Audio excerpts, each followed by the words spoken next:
Estamos chegando com o programa Fora da Área aqui pela TV Minuano, hoje quarta-feira, dia 13 de maio.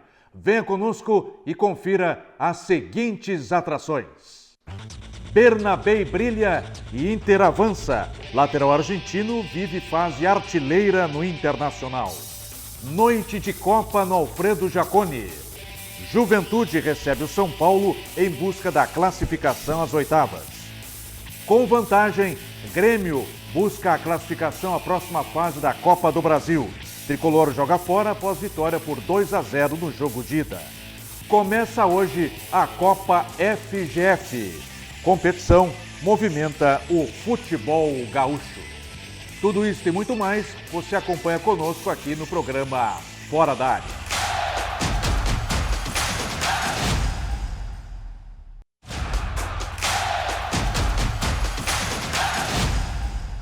Estamos de volta com o programa Fora da Área desta quarta-feira e de imediato o destaque para a Copa do Brasil.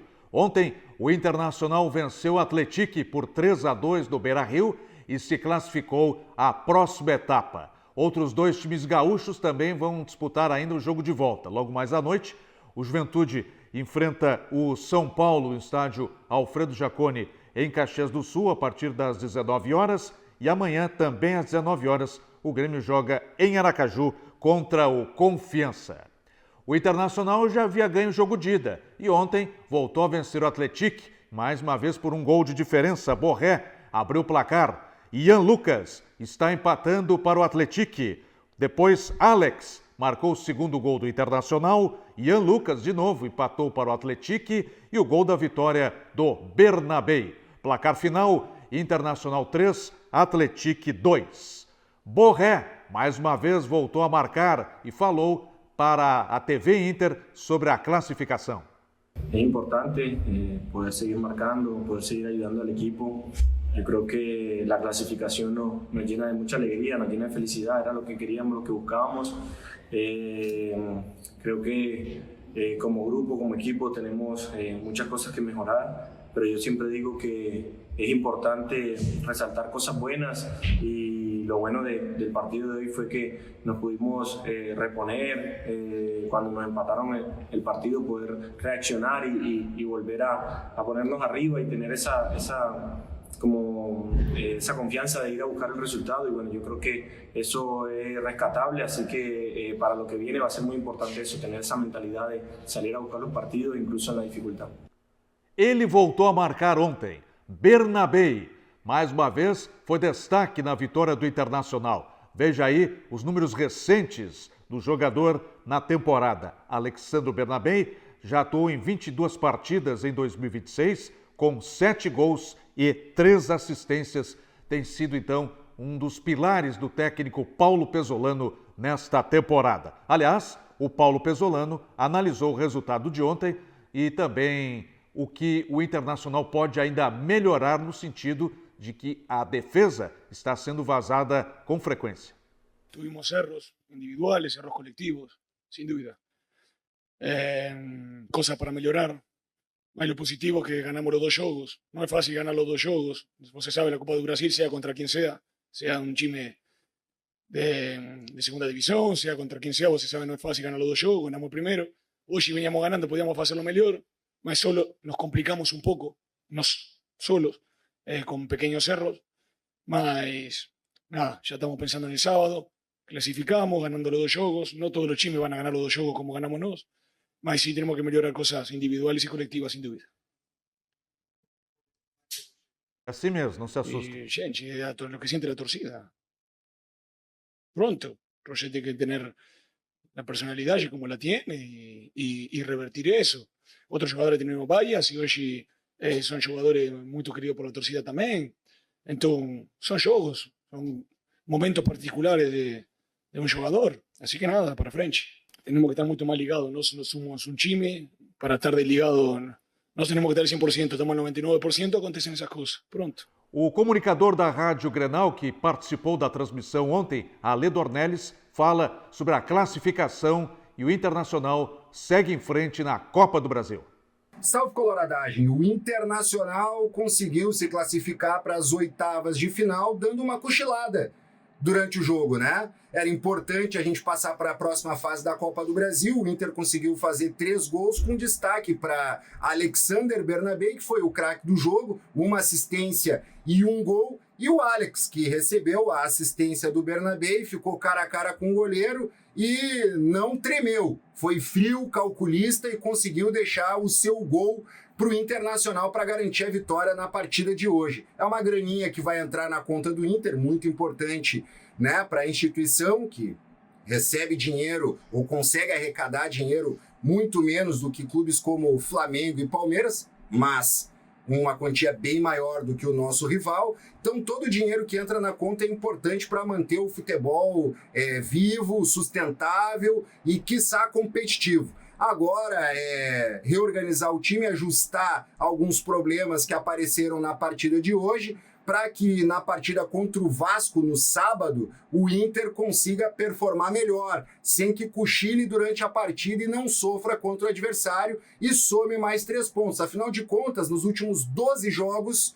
o Internacional perdeu apenas uma vez. Então que a gente continue nessa pegada, neste embalo, porque o segundo semestre a gente pode desandar a ter jogos com melhores performances e somando mais pontos para que ao final do ano a gente consiga beliscar coisas maiores e melhores para o Internacional.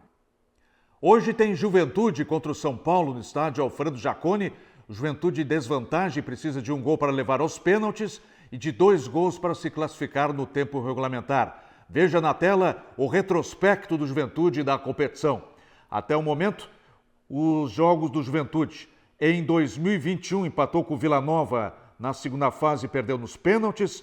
Em 2022, parou na terceira fase, perdendo justamente para o seu adversário de logo mais. Em 2023, foi eliminado na primeira fase para o São Luís. Em 2024, nas quartas de final, acabou perdendo para o Corinthians. E no recorte mais recente, em 2025, para o Maringá. Então esta a retrospectiva do Juventude nas últimas participações na competição.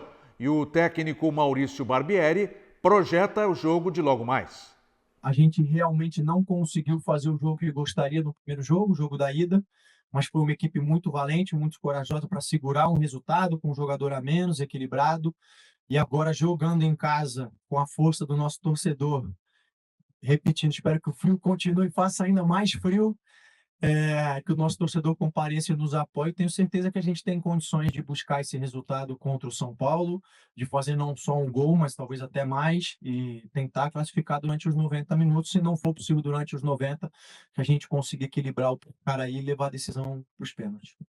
O adversário é o São Paulo, do técnico Roger Machado, que tem um titular que se manifestou sobre o jogo de logo mais, o Dória. Veja aí.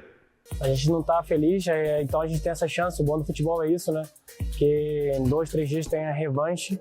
Então, um jogo também importante agora de Copa do Brasil, que a gente tem a chance de avançar e tem que encarar como uma final já pra gente. William Mota, colega do portal Esporte Serra, analisa o Juventude se terá condições hoje de conquistar a vaga diante do tricolor paulista. Olá, Fiorinha, amigos, noite especial para o Juventude, noite de Copa do Brasil, jogo da volta da quinta fase da competição, logo mais 7 da noite, no estádio Alfredo Jaconi. Primeira partida, disputada no estádio do Morumbi, em São Paulo, vitória do tricolor paulista pelo placar de 1-0. Porém, circunstâncias que deixaram o torcedor jaconeiro com esperanças, já que o Juventude perdeu o Diogo Barbosa, lateral esquerdo, expulso, logo no início do segundo tempo, e precisou superar todo o segundo tempo com um jogador a menos, sendo muito pressionado pelo São Paulo, mas contando com uma grande atuação do goleiro Pedro Rocha, que defendeu um pênalti, inclusive, e que, portanto, deu à Juventude a possibilidade de chegar para esta segunda partida ainda em condições de classificação. É claro que precisa vencer por um gol de diferença para levar para os pênaltis, por 2 ou mais gols de diferença para se classificar no tempo normal. Há alguns problemas na montagem da equipe. O técnico Maurício Barbieri não pode contar com o goleiro titular Jandrei, que pertence ao São Paulo, está emprestado e, portanto, não pode atuar contra seu clube. O próprio lateral esquerdo, Patrick Lanza, que está machucado de qualquer maneira, não estaria disponível, mas também pertence ao São Paulo, e o volante Ibali, todos jogadores que por força de contrato não podem estar em campo. O lateral esquerdo Diogo Barbosa, expulso no jogo de ida, também fica de fora e será substituído por outro lado pelo Adson, que é um lateral que está voltando de lesão. Retornou no empate que o Juventude teve pela Série B no sábado, diante do Criciúma em 0-0 no estádio Alfredo Jaconi. A expectativa é de um bom público no estádio Alfredo Jaconi, o torcedor tem uma promoção, né, de ingressos, uma venda casada tanto para o jogo do sábado passado e que já valia também para este jogo da quarta-feira. O sócio do Juventude também pode retirar um ingresso por um valor menor para levar um amigo. A expectativa é em torno de 10, 12 mil pessoas neste reencontro, né, novo reencontro do Juventude com o seu ex-treinador, o Roger Machado, que não vem bem no São Paulo, vem bastante pressionado e, claro, a expectativa do Juventude é, quem sabe, tornar a situação do Roger ainda mais complicada. O Juventude recentemente eliminou o São Paulo da Copa do Brasil. Venceu fora de casa pelo placar de 2-1, perdeu no Alfredo Jaconi por 1-0 e na época ainda valia o gol qualificado, então o Juventude conseguiu se classificar sobre este adversário. É a quinta fase da Copa do Brasil. Para chegar até aqui, o Juventude superou o Guaporé, a Tunaluso do Pará e também o Águia do Pará. Lembrando que o Juventude entrou direto na segunda fase. Se passar agora, garante mais 3 milhões de reais em cotas de televisão e segue vivo o sonho de, quem sabe, buscar este bicampeonato da Copa do Brasil. Informações do Juventude, que entra em campo logo mais diante do São Paulo no estádio Alfredo Jaconi, aqui de Caxias do Sul, com o repórter William Mota. Um grande abraço, Fiorim, e até a próxima. Obrigado, William. Já o Grêmio está já se preparando, né, para sua decisão contra o Confiança. Lá em Aracaju, realizou o último trabalho aqui na capital antes do embarque. O Grêmio que vai utilizar um time alternativo, né, para esse jogo e que tem a vantagem, né, de até poder perder por 1 gol de diferença, já que venceu na Arena pelo placar de 2-0. O colega da Rádio Grenal, Israel Melo, projeta este jogo lá na capital sergipana. Amigos ligados no programa Fora da Área, da TV Minuano, comandado aí pelo meu amigo Flávio Fiorim, muito bom dia para vocês.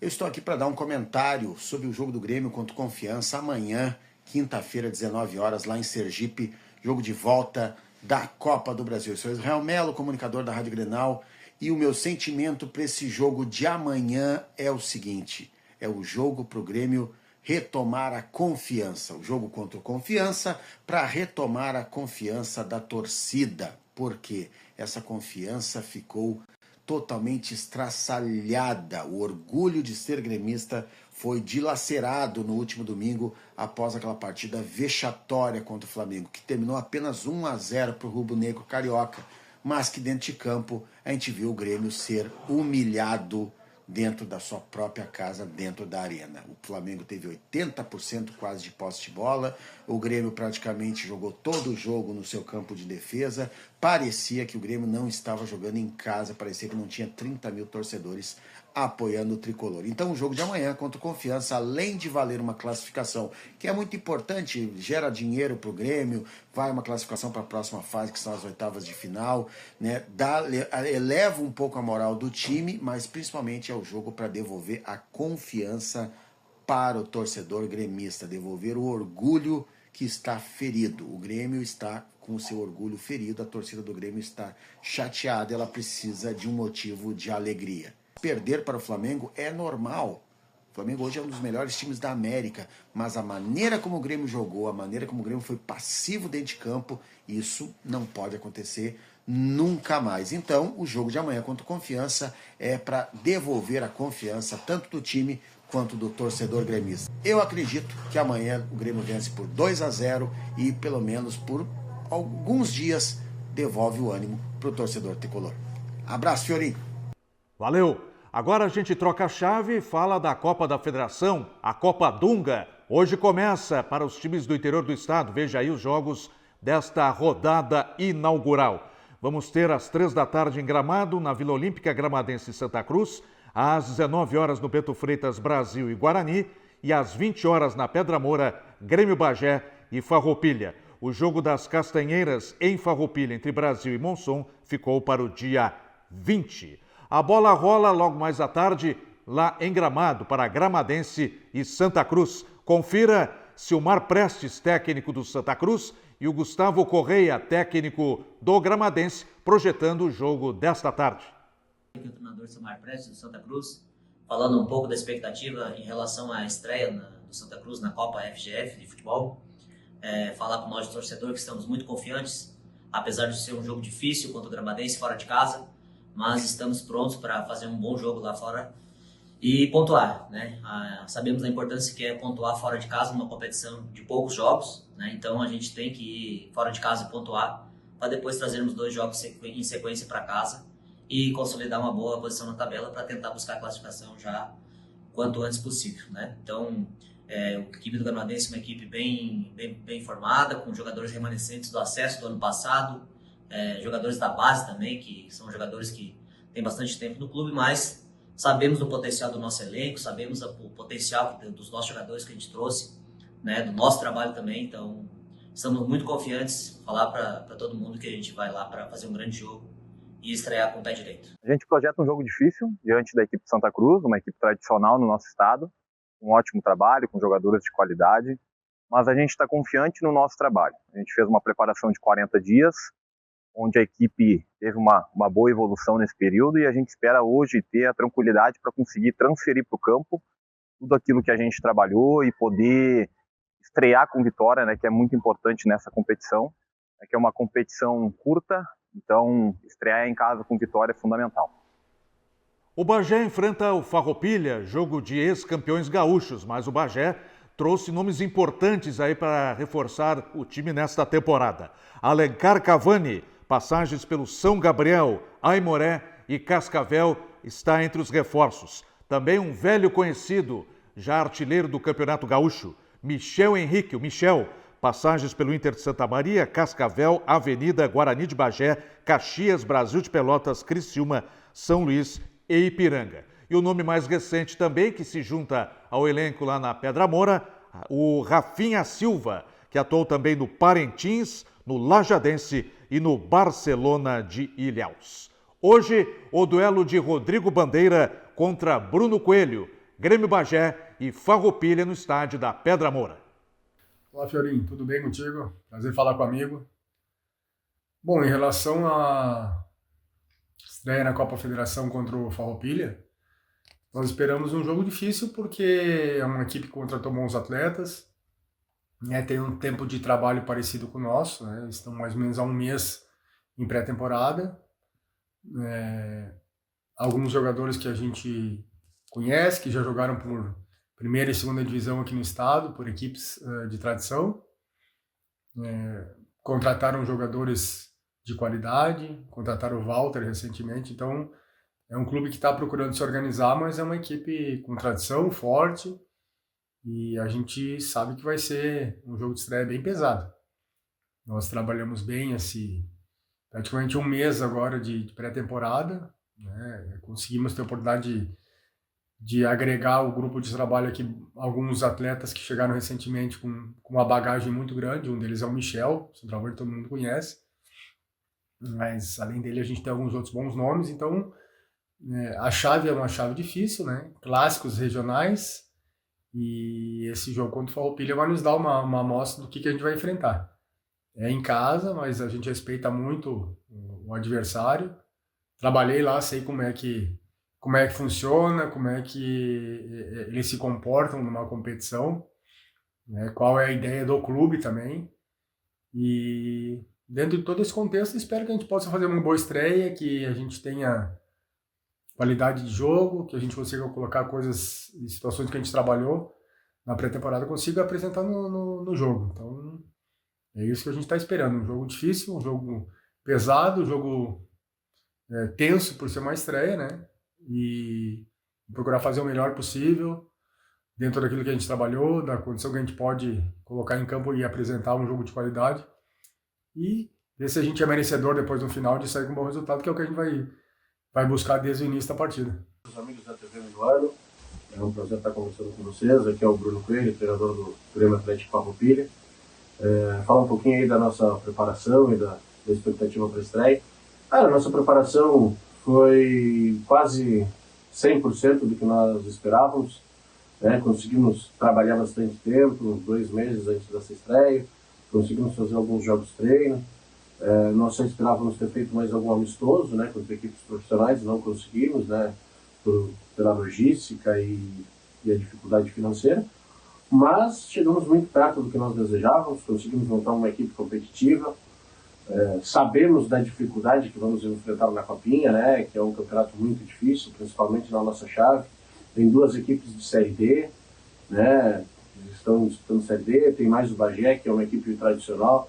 Então são equipes que têm mais estrutura que a nossa, mais poder financeiro, mas nós trabalhamos bastante nesses 2 meses para poder chegar o mais perto do que nós queríamos, tanto fisicamente, taticamente, como o elenco, né? Então conseguimos, nessa reta final, fazer algumas contratações que deixaram a nossa equipe competitiva, né? Sabemos que também que as equipes que disputaram a Copinha nos últimos anos, que estão na 3ª divisão, tiveram muitas dificuldades, não conseguiram fazer boas campanhas, e nós queremos reverter isso. É o ano do centenário do Farroupilha, queremos fazer uma boa campanha. Nossa ideia sempre foi fazer um time competitivo.